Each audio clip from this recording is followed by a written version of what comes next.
Good morning. My name is Ron Partain. I'm back just for a little bit this morning to talk to you about something that's really near and dear to me. In 2003, I met a gentleman who influenced my life more than I can probably describe to you. His name was Stan Antosh. And Stan was, I don't know what he was, but he was like a guy that was like a savant. He was so smart, could pick things out of the sky, had insights that didn't come from anybody else. But I learned so much from him. And one of the things that he told me was, he said, Ron, the basis of all diseases in the body start with dysfunctional mitochondria. So I said, okay, well, I knew a little bit about mitochondria. I had a background in chemistry and biology, and I knew a little bit about the Krebs cycle and that sort of thing. But anyway, he began to train me and give me information, and I began to look on my own about mitochondria. And as time went, I realized that he was right. The energy in the body is made by the mitochondria. About 80% of all the energy is made by the mitochondria. The mitochondria are very small. I can't even describe how small they are.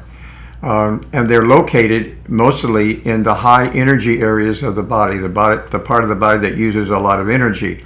And that's the brain and the heart, plus the liver and other things like that. But the ones in the heart, I know there are maybe 5,000 mitochondria in one cell.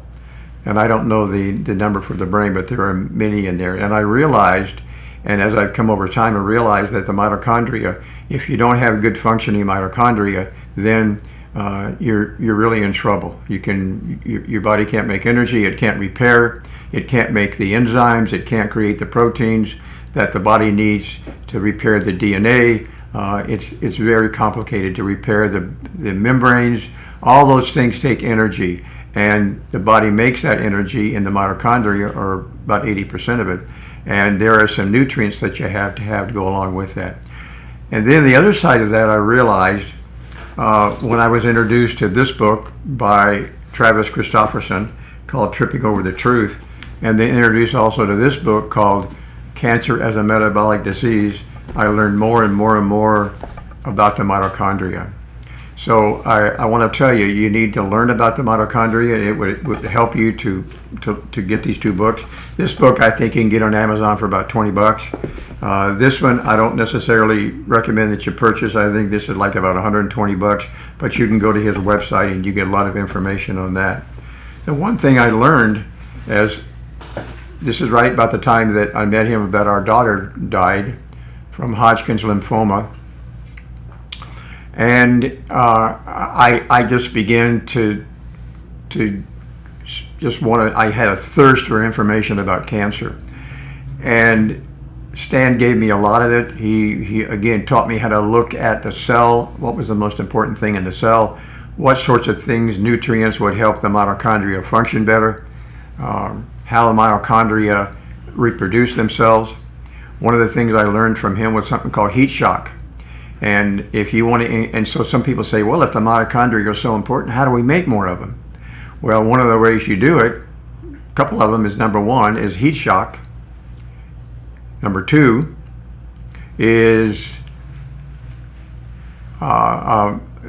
taking supplements that are going to help that create more mitochondria. And there's different things in the body that will do that. So anyway, it's really important, if you want to have good, healthy mitochondria, to have the good things that make the mitochondria go right. One of the things that's detrimental to the mitochondria is high amounts of carbohydrates, because what the carbohydrates do is they create reactive oxygen species, and those species then attack the electron transport chain, the membranes, and that sort of thing, so they can be very detrimental to your mitochondria. So one of the things we recommend has to do with your diet. We recommend caloric restriction, and that can get pretty complicated. Not necessarily complicated, but something you'll have to kind of customize to yourself. We recommend eating some kind of a ketogenic diet where you're eating way less carbs, and more fats and modulate your protein so that you don't overload and do damage to the mitochondria. The other thing I realized that I learned from Dr. Thomas Friedman, Dr. Thomas Seyfried, is that there are many things that cause cancer secondarily. You can use inflammation, you can use viruses, you can have pesticides, herbicides, you can use nutritional deficiencies. I think he lists about 30 different things in your body that can affect your mitochondria in a negative way. And then your mitochondria, when they dysfunction, then they do some things to the mitochondrial DNA, which sends messages to the cellular DNA, which then begins to change the cell. But that's pretty complicated. But he talks a lot about that in this book right here, Cancer as a Metabolic Disease.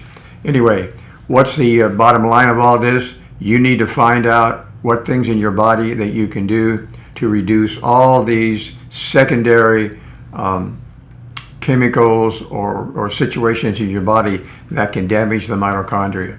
Keep your mitochondria clean. What are some of the things you can do with that? You can take some magnesium citrate, you can take some vitamin B3, you can take vitamin B2, you can take different things to help your body detoxify. That's one of the areas where we are very high on chelation, where chelation therapy can reduce these toxic heavy metals, which have a very negative effect on your mitochondria, especially your Krebs cycle, and up in the cytosol of the cell, where the glycolysis begins to break down the sugars. And so those are areas that we know that heavy metals affect. We can get rid of those by using some kind of a chelation process. So anyway, okay, good luck to you. Thanks.